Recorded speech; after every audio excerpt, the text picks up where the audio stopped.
안녕하세요. 한국전기 오유지입니다. 자, 이번 시간에는 선로정수 5장에 대해서 한번 보도록 하겠습니다.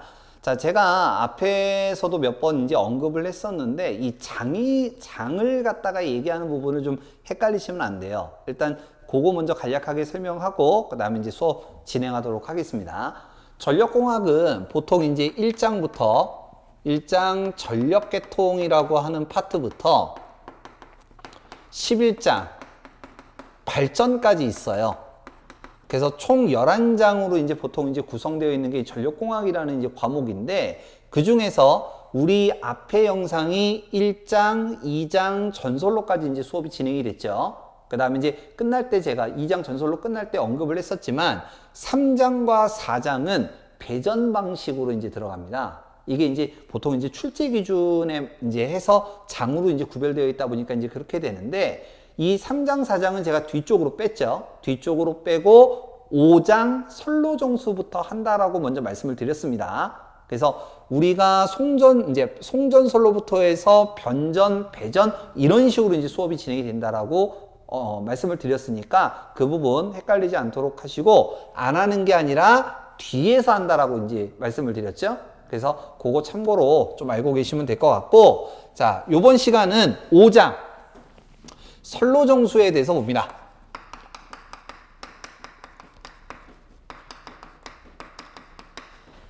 자, 선로정수라고 하는 거를 일단 그 용어적으로 얘기하면 선로에 반드시 나타나는 정수, 이거를 선로정수라고 불러요.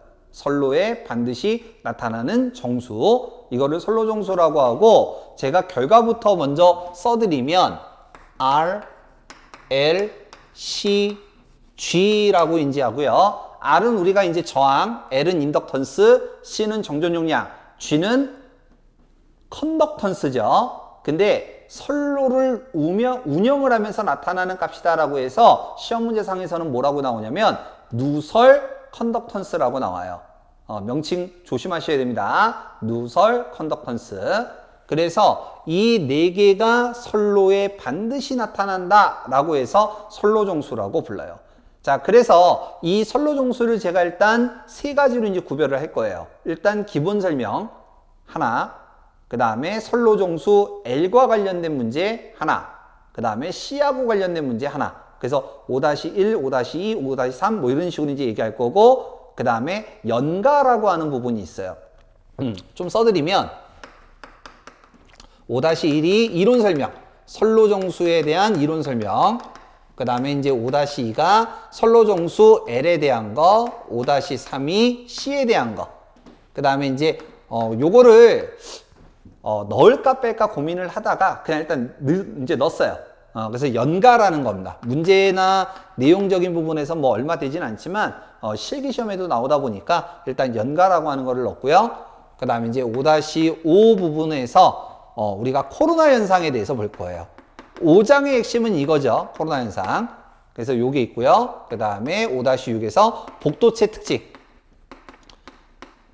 그래서 이 5장은 크게 제가 이렇게 6가지로 이제 구별을 해서 설명을 할 거고, 뭐 어려운 부분을 빼다가 보면은 좀 내용은 익히시는데 그렇게 어려운 부분은 없을 거예요. 좀 간단하니까. 그래서 이렇게 구별을 한다라고 생각하시면 됩니다. 자, 그러면 이제 선로정수 한번 보도록 하죠. 자, 선로정수를 이해를 하려면 일단 선로 구성을 일단 먼저 봐야 돼요.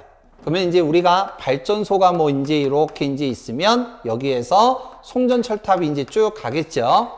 그래서 송전철탑이 쭉 가서 어디까지 가요? 변전소까지 이제 가게 되죠. 뭐 변전소를 기준으로 한다면 이 뒤로 이제 배전선로가 이제 될 거고, 전봇대 이렇게 될 거고, 자, 요 그림으로 한번 얘기를 한번 해보도록 하겠습니다. 자, 여기에서 전력을 만들어요. 그러면 전압이 이제 있을 것이고 전류가 이제 흘러가게 될 겁니다. 이때 우리가 표시를 어떻게 하냐면 여기를 VS, 여기서 S는 서브의 약자를 쓰고 얘를 송전단 전압이라고 불러요. 송전단 전압. 자, 그러면 전압이 걸렸으니까 전류가 흘러가겠죠? 전류가 이렇게 이제 흘러갈 건데, 이 전류를 우리는 뭐라고 부르냐면 IS, 읽을 때는 송전단 전류라고 부릅니다. 송전단 전류. 그러면 이 변전소에서 나타나는 전압은 뭐라고 하냐면 VR이라고 써요. 여기서 R은 리시버 약자를 쓰고요. 요 놈을 수전단 전압이라고 불러요. 수전단 전압. 그리고 여기에 들어오는 전류를 IR. 그래서 요거를 수전단 전류라고 부릅니다. 자, 근데 여기서 하나 참고하실 게 뭐냐면 편의상 제가 VS, VR 이렇게 이제 했지만 우리는 이제 교류를 쓰기 때문에 모든 시험 문제, 웬만한 시험 문제는 얘네들이 전부 다 뭐로 나오냐면 ES, ER로 나와요. ES, ER. 제가 회로 수업을 할 때도 이제 말씀을 드렸지만 우리 과목 중에서 기기라는 과목은 V로 쓰느냐, E로 쓰느냐 요거에 따라서 내용이 완전히 바뀌어 버립니다. 일반적으로 V를 단자전압, 그 다음에 E를 기전력이라고 얘기를 하는데 이건 기기에서 되게 중요해요. V냐, E냐에 따라서 바라보는 시점이 달라지기 때문에. 근데 기기를 제외하고 나머지 과목에서는 V든 E든 그냥 전압이라고 이제 얘기를 했었었고 편의상 V를 많이 쓴다라고 얘기를 했습니다. 마찬가지예요. 그 내용. 그래서 요렇게 이제 된다라고 이제 보시면 되고, 자, 얘네들을 지금부터 회로도로 바꾸는 거예요. 회로도로. 그러면 지금 여기 전선이 요렇게 있고 철탑에 애자가 걸려 있을 거예요. 자, 이걸 간단하게 설명하겠습니다. 길게 안 하고. 자, 지금 전선에 걸려 있는 저항을 R. 그리고 전선 주변에 전자기장이 형성이 된다라는 건 어떤 성분이 있다라는 얘기예요? L 성분이 존재한다라는 얘기죠. 그리고 선과 대지 간에는 C가 존재한다라고 했죠. 정전용량 C. 그래서 C가 요렇게 이제 되는 거고 요게 대지가 되는 거예요. 그다음 지금 전선과 지지물을 절연하기 위해서 뭐가 있느냐? 애자가 있죠. 그러면 애자에 있는 저항값을 요렇게 이제 그림을 그릴 수가 있는 거죠.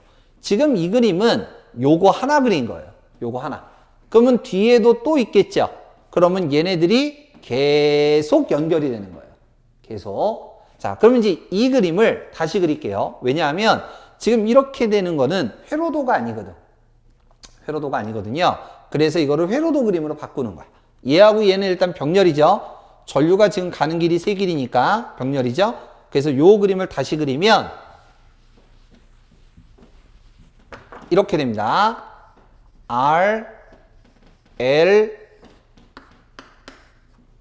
R, C. 그러면 지금 얘는 요거 하나 그린 거고 뒤에 또 있겠죠. R, L, 여기도 마찬가지.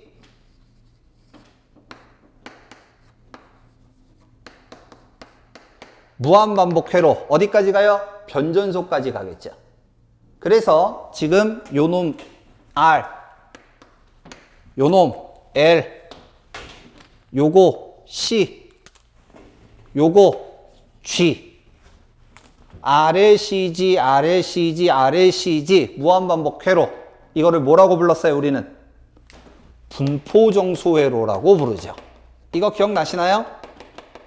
우리 회로에서 했던 거죠. 회로에서 6장 4단자망 회로라고 하는 파트가 있었습니다. 물론 이제 링크 걸어 드릴게요. 링크 걸어 드리겠습니다. 거기에서 이제 했던 게 분포정수 회로죠. 그래서 요렇게 선로에 반드시 나타나는 정수들 RLCG가 무한반복 회로로 나온다. 그래서 분포정수 회로라고 불렀던 거죠. 그래서 이 내용이 지금 똑같은 거예요. 그래서 선로정수라고 하는 RLCG는 이제 이론적으로 얘기하면 이렇게 해서 나타나는 값이다 되는 것이고, 그리고 제가 이거를 회로에서 얘기할 때 이렇게 얘기했습니다. 이 두 개를 합하면 Z, 단위는 오hm, 이 두 개를 합하면 어드미턴스 Y, 단위는 모호. 그래서 ZY, ZY, ZY 무한반복 회로, 이거를 분포정수 회로라고 하고, Z는 R 플러스 J 오메가 L, Y는 G 플러스 J 오메가 C 반드시 외워야 된다 라고 했던 거예요. 그래서 선로정수는 어렵게 생각하실 필요 없고 우리 선로를 요렇게 바꾼 것이다. 요 내용이 중복돼서 나온 거죠. 회로에서도 나오고 우리 기기에서도 나오고. 그리고 이제 나중에 6장에 들어가면 우리가 송전 특성에서 T형 회로, 파이형 회로를 또 할 거예요. 우리 회로에서 했던 거. 그래서 그 내용을 또 한번 얘기를 할 겁니다. 그래서 여러분들이 이 선로정수 이제 관련된 내용 요 부분을 좀 아셔야 되고, 자, 여기에서 이제 중요한 게 이거예요. 우리가 선로를 갖다가 해석을 할 때, 요거를 갖다가 해석할 때, 이제 요거 지울게요. 세 가지로 해석을 한다라고 얘기한 적이 있습니다. 그 세 가지를 뭘로 하느냐? 50km 이하 단거리 선로, 50에서 100km 중거리 선로, 100km 초과 장거리 선로, 요렇게 세 가지로 이제 구별을 해요. 자, 단거리 같은 경우는 조금 간단하게 계산합니다. 입력은 손실 플러스 출력, 이런 식으로 계산을 해요. 그리고 요거를 가지고 우리가 다루는 게 배전선로 계산 4장에서 할 겁니다. 4장에서. 중거리 선로를 가지고 해석할 때 우리가 두 가지로 한다라고 얘기를 했었습니다. 어디에서요? 회로에서요. 회로에서 했어요. 자, 중거리 선로를 가지고 얘기를 할 때 복소수로 계산하는 방법이 있고 행렬로 계산하는 방법이 있다라고 했어요. 그래서 저는 편의상 그거를 행렬법, 뭐 T형 회로, 파이형 회로 이거 했던 거, 이걸 얘기를 했었고, 또 하나는 복소수로 계산하는 대칭좌표법이라는 게 있더라라고 이제 얘기를 했던 거죠. 이게 중거리예요. 그러면 장거리는 어떻게 되느냐? 자, 장거리는 제가 표현을 할 때 제일 많이 쓰는 거, 물론 또 얘기하지만 회로에서 했습니다. 회로에서 얘기를 했는데 다시 한번 얘기를 해볼게요.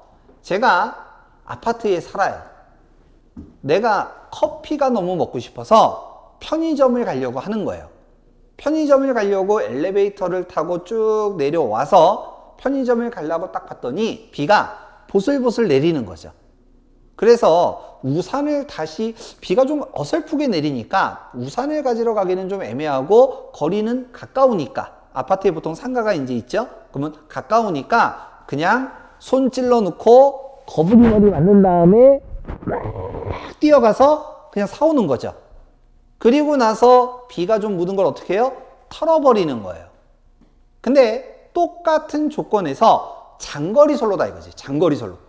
거리가 멀면 내가 걸어가는 동안 조금씩 맞고 되돌아오는 동안 조금씩 맞다 보니까 거리가 멀어지면 털어서 될 문제가 아니라 흠뻑 젖는다라는 얘기예요. 자, 이 얘기가 이제 뭐냐? 선로 거리가 짧으면 굉장히 미비한 값들은 무시해버려도 되지만 거리가 멀어지다 보면 손실이 커지다가 보니까 얘를 무시할 수가 없다라는 얘기죠. 그래서 우리는 뭘 알아야 되느냐? 단위 길이 1km를 기준으로 해서 L의 값을 알아야 되고요. C의 값도 알아야 돼요. 자, 다시 써드릴 겁니다. 제가 다시 써드릴 거예요. 그래서 L과 C의 값이 어느 정도 되는지를 알아야 되더라. 이게 우리 5장에서 다루는 핵심입니다. 자, 그래서 이 L과 C의 값이 어떻게 되느냐? 자, 지금부터 하는 거는 계산 증명식, 그냥 나온 값이기 때문에 좀 외우셔야 됩니다. L은 0.05 플러스 0.4605의 로그의 R분의 D. 단위는 미리헬리 퍼 킬로미터 퍼 선. 요렇게 나타내더라. 자, 여기서 지금 로그 10이라고 되어 있는데 이건 자연 로그 함수라고 그래서 보통 요 10은 10진수를 얘기를 해요. 그래서 우리 계산기 누를 때는 요거 안 누르셔도 되고 그냥 로그만 누르시면 됩니다. 로그만. 그래서 단위 길이 1km 한 가닥 기준으로 할 때 이런 값이 나오더라. 반드시 외우셔야 돼요. 자, 그 다음 C입니다. C는 로그 R분의 D에 0.02413 1, 2, 3, 4 짝수 홀수 단위는 마이크로페러 퍼 킬로미터 퍼 선으로 나오더라 라는 얘기예요. 그래서 한 가닥 1km 기준으로 요 정도 값이 나오더라. 두 개 반드시 외우셔야 됩니다. 자, 여기서 R은 전선의 반지름, 기준은 센티미터가 기준이고요. 즉 밀리미터나 미터로 되어 있으면 센치로 바꿔야 한다는 얘기예요. 그 다음에 D는 등가선간거리라고 부릅니다. 마찬가지로 단위는 센티미터 기준입니다. 자, 그러면 등가선간거리라는 게 뭐냐? 등가선간거리는 전선들 간의 기하적 평균거리라고 불러요. 전선들 간의 기하적 평균거리. 그래서 세 가지가 이제 있는데요. 삼각배열, 수평배열, 사각배열. 요렇게 세 가지로 구별을 합니다. 자, 그러면 다시 한번 써볼까요? 뭐 이거 지워도 되겠죠? 등가선간거리 볼게요. 자, 먼저 첫 번째. 문제에서 별다른 얘기가 없으면 무조건 삼각배열이에요. 자, 다시 문제에서 별다른 얘기가 없으면 무조건 삼각배열 기준입니다. 전선의 배열이 이렇게 되어 있는 거예요. 이렇게. 그러면 요 전선과 요 전선 간의 평균거리 D1이라고 하고, 요 전선과 요 전선의 평균거리를 D2라고 하고, 요 전선과 요 전선의 평균거리를 거리를 D3라고 한다면 얘네들의 평균거리, 이게 등가선간거리예요. 다른 말로는 기하적 평균거리라고도 부릅니다. 그럼 이제 얘는 어떻게 하느냐? 세 개의 D0는 D1, D2, D3를 세 개를 평균한 거와 같다. 이 루트라는 기호가 우리가 평균을 나타내는 수학적 기호라고 그랬죠. 그래서 세 개를 평균한 거와 같다. 이거를 삼각배열이라고 부릅니다. 두 번째, 수평배열입니다. 시험 문제는 얘가 잘 나와요. 수평배열. 그러면 이런 식으로 있다는 얘기예요. 그러면 여기서부터 여기까지를 D, 여기서부터 여기까지를 D라고 한다면 끝난 게 아니죠. 전선들 간의 평균이라고 그랬어요. 요놈하고도 있죠. 지금 요게 D, 요게 D니까 여기는 ED가 되겠지. 그래서 보통 얘가 시험 문제에서 안 주어져요. 잘 안 주어져. 요 두 개만 딱 주어져. 그러면 얘가 있구나라는 걸 알고 있어야 돼요. 그래서 이 수평 배열이 시험 문제로 잘 나온다. 자, 그러면 이제 세 개를 평균하는 거니까 D0는 세 개죠? 3루트 D, D, ED. 그러면 얘는 3루트 2에 D가 3개니까 3승. 그러면 3개를 평균이니까 D는 루트 바깥으로 나오겠죠? 3루트 2 곱하기 D 이렇게 되는 거지. 그래서 이 수평배열이 시험 문제로 자주 나온다라는 거 꼭 기억해 두시기 바랍니다. 자, 세 번째 사각배열입니다.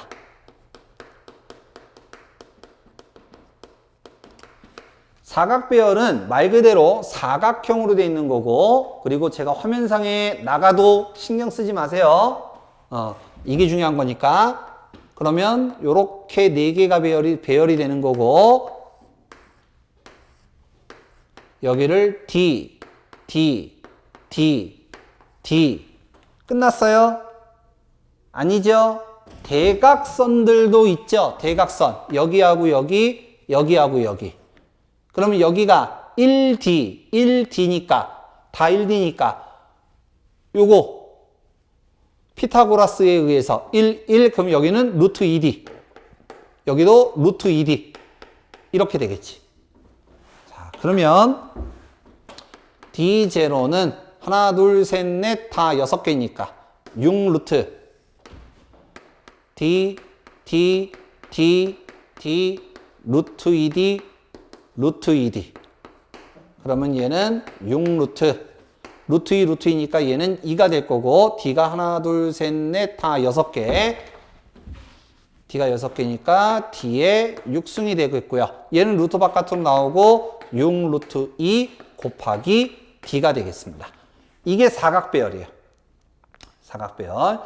그래서 등가 성간거리는 이렇게 세 가지로 이제 기억을 해 두시면 될 것 같고, 문제에서 별다른 얘기가 있으면 무조건 삼각배열, 가장 많이 나오는 거는 수평배열이에요. 그래서 그 부분을 참고해 주시고, 하나 더. 우리가 회로에서 제가 루트를 갖다가 설명을 할 때 한번 해본 적이 있는데, 요거는 2와 6분의 1승과 같다라고 그랬죠? 뭐 예를 들어 요거 같은 경우는 2와 3분의 1승과 같은 거고, 그냥 계산기 눌러보면 그냥 바로 나와요. 같은 값이라는 거. 표현만 다르다라는 거. 그거 기억을 해 두시면 될 것 같습니다. 그래서 선로정수를 좀 얘기를 한번 해봤는데, 선로정수는 요 5가지, 5가지는 없는데, 크게 봤을 때 3가지. L 0.05 플러스 0.4605 로그 R분의 D, 단위는 미리엘리 퍼 킬로미터 퍼 선. C 로그 R분의 D에 0.0 짝수홀수 2413, 단위는 마이크로페러 퍼 킬로미터 퍼 선. 세 번째, 등가 선간거리 3가지, 삼각배열, 수평배열, 사각배열. 이것만 기억하면 돼요. 이것만. 자, 그러면 요 내용이 좀 길다가 보니까 영상 아까 제가 처음에 얘기했듯이 일단 5-1 요 편은 그냥 내용 여기서 자르고, 그 다음에 이제 L과 C하고 이제 관련된 것들은 이제 5-2, 5-3 이렇게 해서 좀 분리해서 영상을 좀 보도록 하겠습니다. 자, 그럼 여기까지 하고 마치도록 하겠습니다.